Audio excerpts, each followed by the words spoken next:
প্রচণ্ড গরমে এখনই কাঁচা আমের ললি বা আইসক্রিম তৈরি করে নিতে পারেন। দুপুরবেলা যদি এরকম একটা আইসক্রিম খাওয়া যায় তাহলে কিন্তু সবারই কলিজা ঠান্ডা হয়ে যাবে। এতটা মজাদার হয় আর টেস্টি হয় এই কাঁচা আমের ললিটা। ঝটপট কিন্তু কাঁচা আমের ললিটা আপনারা প্রতিদিনই তৈরি করে নিতে পারেন। কাঁচা আমের ললি তৈরি করার জন্য এখানে আমি ৩টা আম নিয়েছি আর আম ৩টে ভালো করে ধুয়ে পরিষ্কার করে এখন আমি সিদ্ধ করতে দেব। সিদ্ধ করার জন্য চুলায় একটি পাত্র বসিয়ে তার মধ্যে পর্যাপ্ত পরিমাণে পানি দিয়ে দিয়েছি। পানির মধ্যে দিয়ে দিলাম আম। আর আমগুলো সুন্দর করে সিদ্ধ করে নিতে হবে। তা আমি বারবার বলক তুলে আমগুলো সিদ্ধ করে নিচ্ছি। এই ললি তৈরি করার জন্য কিন্তু অনেকগুলোই আমের দরকার হয় না। ২টা ৩টা আম দিয়ে কিন্তু আপনারা ৬ থেকে ৭টার মতো আইসক্রিম তৈরি করে নিতে পারবেন। আর খুব সহজেই ঝটপটও তৈরি করে নেওয়া যায়। দেখুন গল্প করতে করতেই কিন্তু আমার আমগুলো সিদ্ধ হয়ে গেল। এখন এই আমগুলো ঠান্ডা হওয়া পর্যন্ত অপেক্ষা করছি। ঠান্ডা হওয়ার পরে আমগুলো থেকে ছুলে ভিতরের অংশটা বের করে নেব, মানে আমের পিউরিটা বের করে নেব। তাই আমগুলো সুন্দর করে ছুলে আমি মাঝখানের অংশটা নিয়ে নিচ্ছি।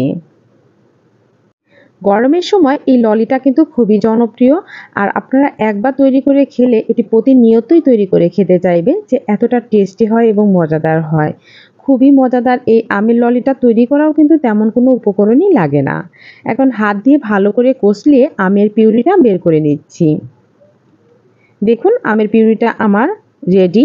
এখন একটি ব্লেন্ডারের জার নিয়েছি যেটিতে আমরা জুস তৈরি করি, সেটি নিয়ে তার মধ্যে আমি দিয়ে দিলাম আমের পিউরি। এখন দিয়ে দিব পুদিনার পাতা।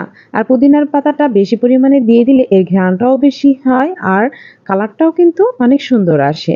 তাই দিয়ে দিলাম পুদিনার পাতা। এখানে আপনারা ধনিয়া পাতাটাও অ্যাড করতে পারেন। দিয়ে দিব 1/2 কাপ পরিমাণের চিনি। আপনারা আমের টক অনুযায়ী চিনিটা অ্যাড করে নেবেন। এখানে 1 চামচ দিয়ে দিলাম আমি বিট লবণ আর পরিমাণ মতো লবণ। দিয়ে দিব যে আম সিদ্ধ করে রেখেছিলাম সেই পানিটা, এখন ভালো করে ব্লেন্ড করে নিলাম। এই ব্লেন্ড করে নেওয়ার পরে ঘনত্বটা বুঝে আপনারা পানি দিয়ে একটু পাতলা করে নেবেন। তা আমারটা একটু ঘন ছিল, পাতলা করে আমি পরিমাণ মতো করে নিয়েছি।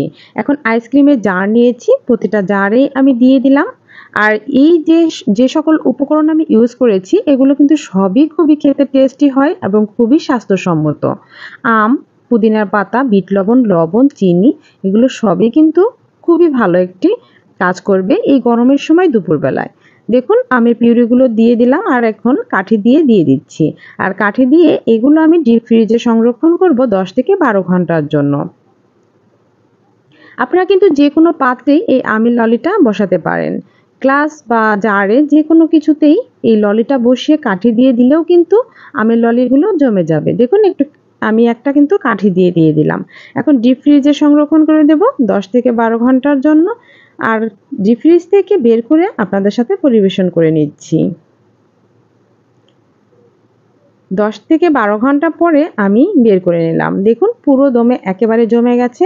আর দুপুরবেলায় বের করেছি, প্রচণ্ড গরম ছিল। তাই 1 মিনিট পরেই এটি কিন্তু আলতো হয়ে উঠে আসবে। প্রথম অবস্থায় টানাটানি করতে যাবেন না। এই যে দেখুন পুরো আমের ললিটা একেবারেই পারফেক্টভাবে রেডি হয়ে গিয়েছে আর খুবই সফট হয়েছে এটি খেতে। একেবারে কলিজা ঠান্ডা করার মতো আইসক্রিম এটি, যে কেউ খেয়েই প্রশংসা করবে। আপনারা এখনও যারা এই আমের ললিটি তৈরি করেননি তারা কিন্তু ঝটপট আমের ললিটা তৈরি করে নিতে পারেন। দেখতেও যেমন সুন্দর হয়েছে, খেতেও মাশাআল্লাহ অসাধারণ হয়েছে। খুব অল্প উপকরণ দিয়ে ঝটপট তৈরি করে নেবেন এই ললিগুলো। আর বেশি পরিমাণে তৈরি করে রাখতে পারেন ডিপ ফ্রিজে, যখন খুশি তখনই বের করে খেতে পারবেন। রেসিপিটা কেমন লাগলো তা কিন্তু অবশ্যই কমেন্টে জানাতে ভুলবেন না।